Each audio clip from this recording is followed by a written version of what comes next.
Okay, here we are working on the Goll violin in 1916. We just replaced this missing lining right there. I took off all the clamps. So all the pieces are in place now. We trimmed this corner block down, which is a new one that we had to make. And we're getting ready to put the top back on. You'll see this post here that keeps it spread out. We're going to keep that in place while we glue it and remove it through the end pin, just like that. Because if we don't, the ribs will be not in alignment with the top. There we go. Oop.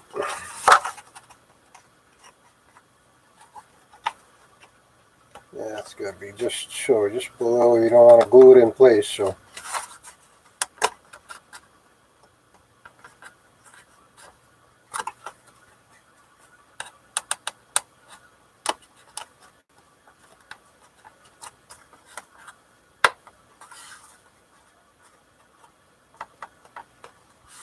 There we go. So we also scraped these couple of spots down where there's some old glue, some yellow glue. Oh, there's a little piece right there we missed.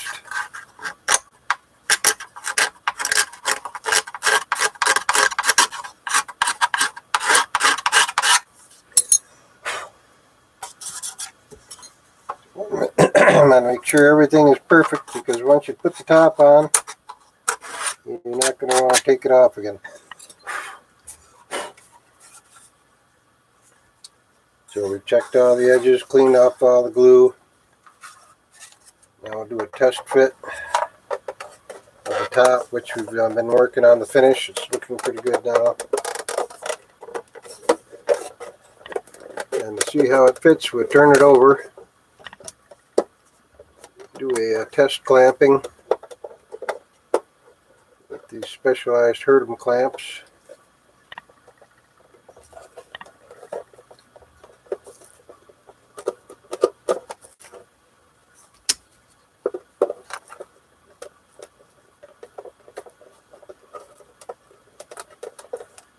Now this side here doesn't quite line up exactly right. Got to push that one rib in a little when we clamp it up. But right now we're just testing. Doing a dry clamp, as they call it, with no glue. Now you can see where the C-rib there is barely fits in the spot. We get that on here. This is a soft plastic these clamps are made of, so they won't scratch the finish. Make sure your corners are lined up.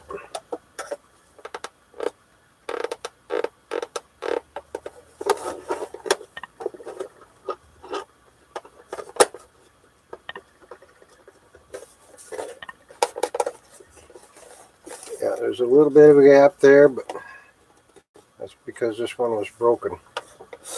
That's probably as good as it's going to get. And this side here is a little bit too close. This side's a little too far, so when we get to that point, we'll have to do some maneuvering. We'll get rid of this green stuff too. I don't know what that's from, but it doesn't look too good. But from the top two corners up, it looks pretty good. Yeah, put a couple more clamps on this to make sure we got a good test.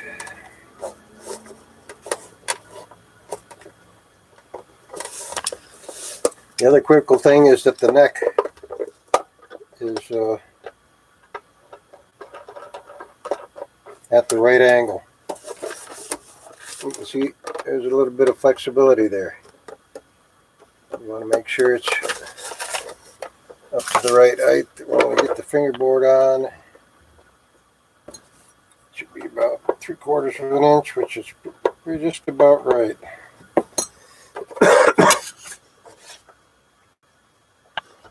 This isn't quite right though. This rib will have to be pushed in.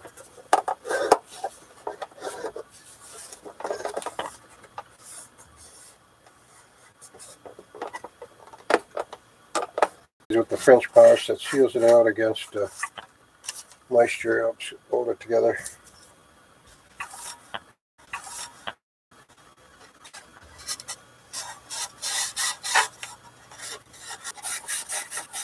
Also kills any kind of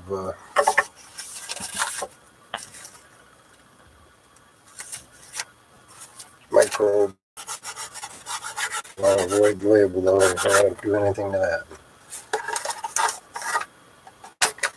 We've also pre-sealed this end grain here with some thin glue. Otherwise, that neck block here is won't necessarily check and see. And it does close it up pretty well. I'm going to take a light and look inside. Yeah, that looks alright. I'm going to take a light and look inside. Yeah, that looks alright. And what we might do though is put another clamp up here.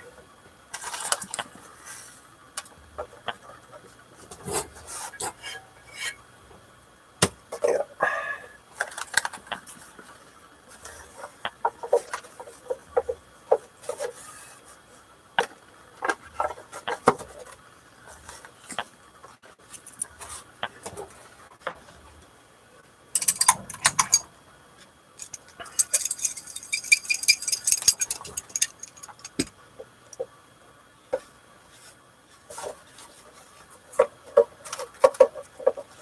This doesn't have to be very tight, but it has to be tight enough to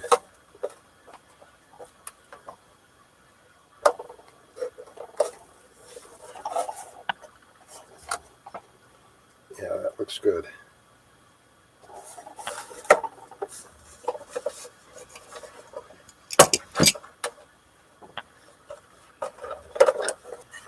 There was one on the end too, but that one's gone. Which is just as well because that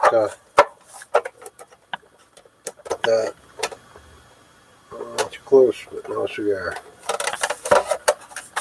Alright, because of the we'd be able to clamp the whole thing at once, but because of this, I'll go around and make sure all the edges are closing up properly.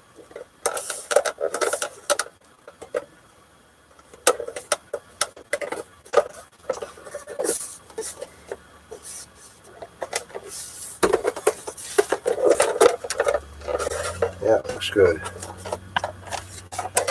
So what we're going to do is part at a time. We'll do from here to here, then we'll do the rest later. So we can get it nice and accurate and properly fit. Make sure the glue is ready,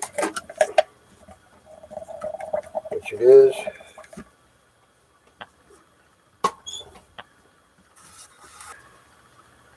Darken as it ages.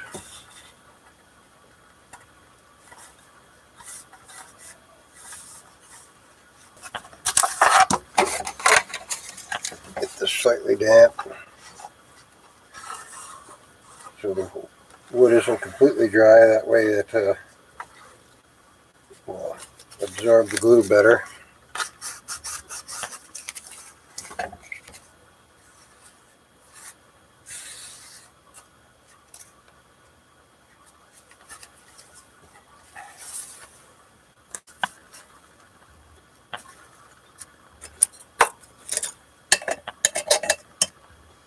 So a little tiny crack right there. I want to make sure that glue gets in there.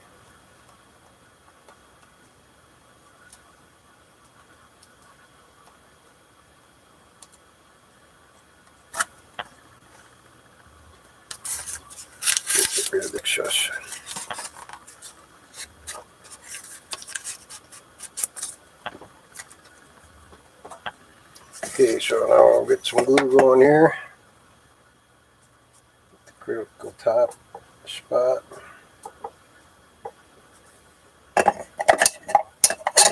And some glue around the edges.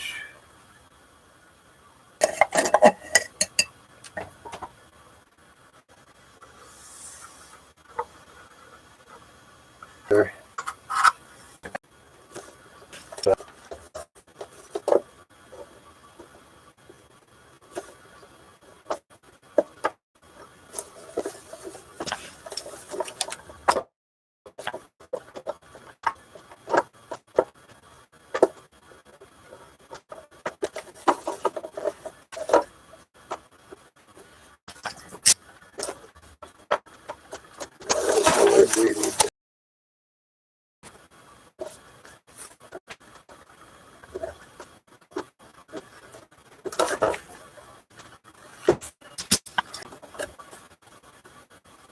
There we go. Get a clamp on that while we're pushing in so it stays in that spot.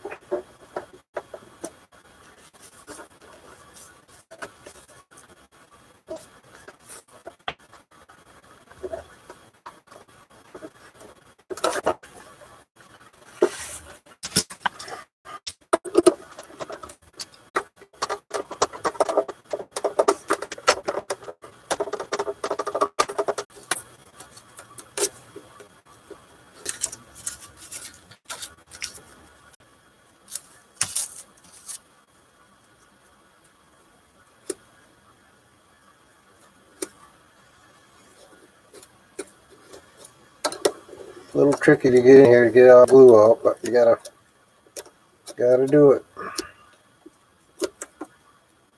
All right, I got all that glue out. Looks like a little bit more in there.